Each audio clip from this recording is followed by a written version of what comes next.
欢迎大家来到老爸的时光，把美食带进你的厨房。今天教大家做一道丹麦酥皮蛋挞，比普通的蛋挞好吃多了啊！有些烘焙店还给它搞了一个黑化的皮肤，叫黑金蛋挞，一个都要卖到10几20块的啊！这道蛋挞吃到嘴里就像烟花在口中爆炸，蛋挞馅软软乎乎的啊，和豆腐一样，在蛋挞中就是顶级。今天呢，咱纯手工制作啊，让大家在家里的小厨房都能复刻出这道好吃的蛋挞。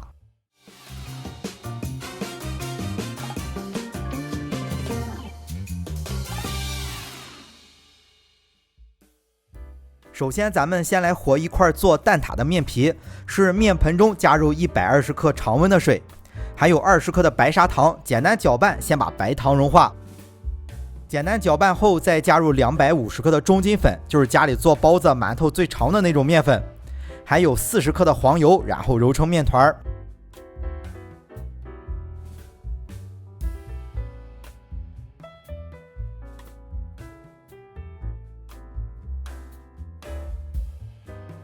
面团呢，要把它揉光滑，揉好以后啊，需要缓一会儿才能制作，所以就放在碗中，先把它包起来，常温松弛1个小时。那这道蛋挞现在也非常流行，把它做成黑色的啊，就是视频刚开始给大家展示的那个。其实呢，就和白皮蛋挞的配料是一样的，唯一的区别就是加入面粉的时候再加入10克的墨鱼粉就行了。墨鱼粉是没有味道的啊，只是起到染色的作用，都是天然可食用的。同样准备好后，放在碗中包起来备用。那趁着这个时间啊，咱们还需要准备一片黄油，就和咱们吃酥饼的道理是一样的啊，就是把油包在面皮里，让面皮变得更酥脆。咱们买来的黄油差不多也都是这么大一块的啊，要用钢在冰箱里取出来硬硬的，就每隔1厘米厚切成一片，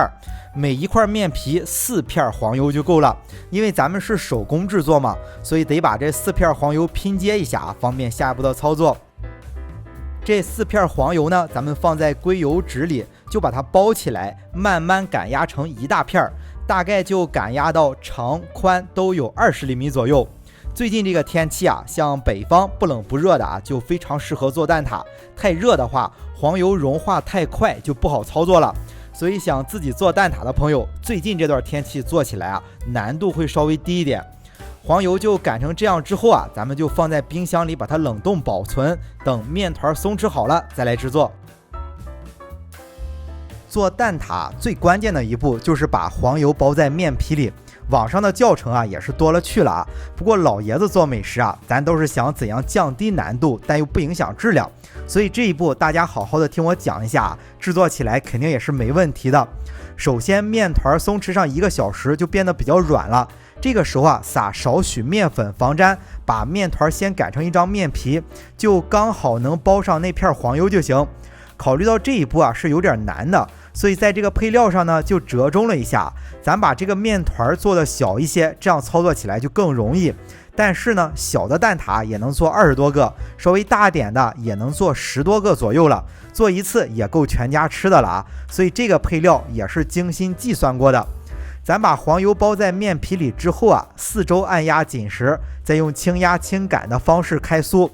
为啥说现在是做蛋挞最好的时候啊？就是现在这个天气啊，黄油软而不化，操作起来就方便多了。如果天气太热的话，黄油一会儿就液化了，尤其是咱们手工做，稍微慢点，黄油容易流出来。那包上黄油之后，擀到有2倍大的时候，就把面皮叠起来，就像叠被子一样叠起来啊。叠起来之后再擀开，一共重复3次。擀的时候呢，每一步啊，记着都撒一点面粉防粘，不要把面皮擀破了。如果是操作的比较慢，感觉包在里面的黄油有点化了，可以先放在冰箱里冷冻上几分钟再操作。如果不放心的话，反正咱一共就是擀3次嘛，大不了每擀上1次，咱就放在冰箱里冷冻上几分钟再操作，这样更保险一些。现在就是第2次叠起来了啊，擀开之后还需要再进行1次，都是重复操作啊，就不给大家展示了。咱就说最后1次啊，擀到有0.5厘米厚，大概就是2个1块钱硬币叠起来的厚度，就可以根据自己蛋挞模具的大小扣成蛋挞皮了。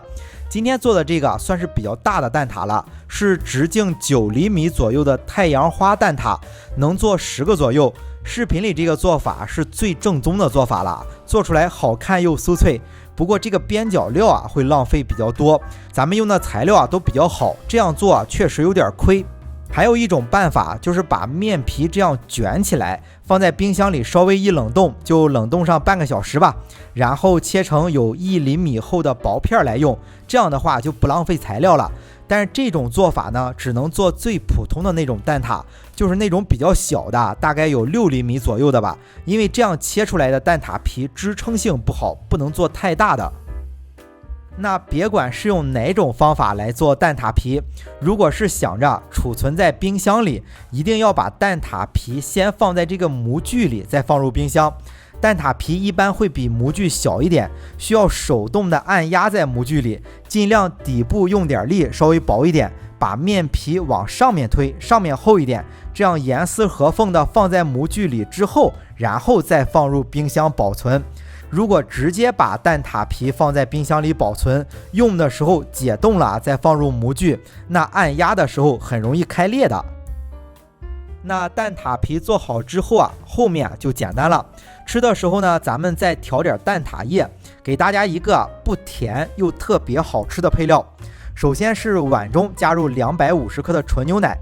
牛奶中再加入6个蛋黄，只加入蛋黄就行了啊。接下来呢，再加入350克的淡奶油，就是咱们做蛋糕用的那种奶油。奶油咱用的是不含糖的，所以再加入50克的白砂糖，搅拌均匀就行了。搅拌均匀之后啊，可以过筛一遍，做出来的更细腻。觉着麻烦的话，也可以不用。今天咱做的这个是现在比较火的这种太阳花酥皮蛋挞，这个蛋挞比较大，而且比较深。如果直接倒满蛋挞液的话，太多了啊，吃起来也太腻。但是少倒的话呢，烤出来又不好看，所以一般呀都会在底部放一点南瓜泥或者是豆沙。南瓜泥和豆沙可以用无糖的啊，解腻又好吃。蛋挞液呢再倒入2/3就行了。烤箱啊记得提前把温度预热好。那烤箱的温度设定是以8升的烤箱为例，是把上下都预热到180度，放在烤箱的偏下层，就是保证蛋挞在中间烤30到35分钟。想吃焦一点的，时间就稍微长一点。较小的烤箱实际温度可能会更高，建议烤箱每小时升温度降低5度。这道蛋挞烤好了之后啊，哪怕是放凉了啊，也是很酥脆的，中间就像豆腐一样软。蛋挞的上面呢，咱们可以再搭配一点水果呀，或者是各种果酱之类的，这个就根据自己的喜好随便添加了。吃完了这个蛋挞，再吃普通的蛋挞都不想吃了，口感味道啊真的差不少。好了，为了方便大家去记视频中所需要的材料，视频下方的备注栏或留言区有文字版的配料，有问题可以在留言区留言。大家如果喜欢老爸做的美食，记得帮忙关注点个赞，谢谢大家。那今天的这期美食到这里也就结束了啊，也祝大家生活愉快。